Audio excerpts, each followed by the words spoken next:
താരസംഘടനയായ അമ്മയുടെ തെരഞ്ഞെടുപ്പ് ചിത്രം തെളിഞ്ഞതോടെ വിവാദങ്ങളും പരാതിയും കേസുമൊക്കെ അടിക്കടി ഉയരുന്നുണ്ട്.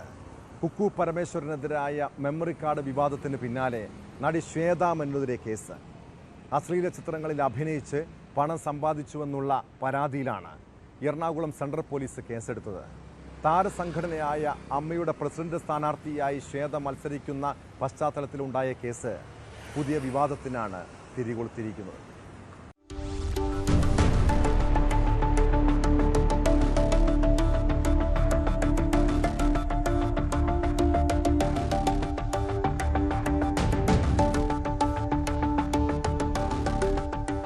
IT നിയമത്തിലെ 67A വകുപ്പ് പ്രകാരവും അനാശാസ്യ പ്രവർത്തന നിരോധന നിയമപ്രകാരവുമാണ് കേസ്.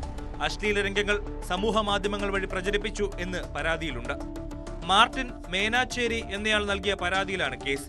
ശ്വേത മേനോൻ അഭിനയിച്ച രതിനിർവേദം, ശ്വേത മേനോന്റെ പ്രസവം ചിത്രീകരിച്ച ബ്ലസി ചിത്രം കളിമണ്ണ്, ഒപ്പം ഒരു ഗർഭനിരോധന ഉറയുടെ പരസ്യചിത്രവുമാണ് പരാതിക്കാരൻ ചൂണ്ടിക്കാട്ടിയിരിക്കുന്നത്. ഈ ചിത്രങ്ങൾ സമൂഹ മാധ്യമങ്ങളിലും അശ്ലീല സൈറ്റുകളിലും പ്രചരിക്കുന്നുണ്ടെന്ന് പറഞ്ഞാണ് പരാതി.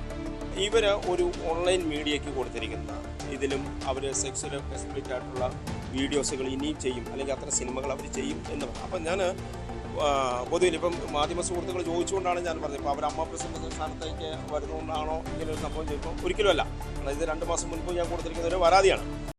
അപ്പോൾ ഇപ്പം ഈ ഒരു വലിയ ചർച്ച എന്ന് പറഞ്ഞാൽ ഇവർ അമ്മ പ്രസിഡന്റ് സ്ഥാനത്തേക്ക് വരും. പക്ഷേ അമ്മ പ്രസിഡന്റ് സ്ഥാനത്തേക്ക് വരുമ്പോഴും അങ്ങനെയുള്ള ഒരാൾ ഈ രംഗത്തേക്ക് വരുമ്പോൾ അവർ പൊതുവിലൊരു സമൂഹത്തിന് മാതൃകയാവണം എന്നുള്ളതാണ് എൻ്റെ ഒരു അഭിപ്രായം. മലയാള സിനിമയിലെ അഭിനേതാക്കളുടെ സംഘടനയായ അമ്മയുടെ ഭാരവാഹി തെരഞ്ഞെടുപ്പിൽ നിന്ന് ജഗദീഷ് പിന്മാറിയതോടെ പ്രസിഡന്റ് സ്ഥാനത്തേക്ക് ശ്വേത മേനോൻ എത്താൻ സാധ്യത കൂടിയിരുന്നു.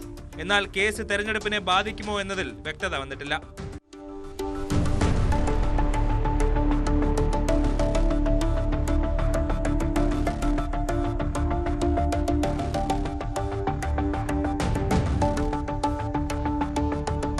News 18 കൊച്ചി.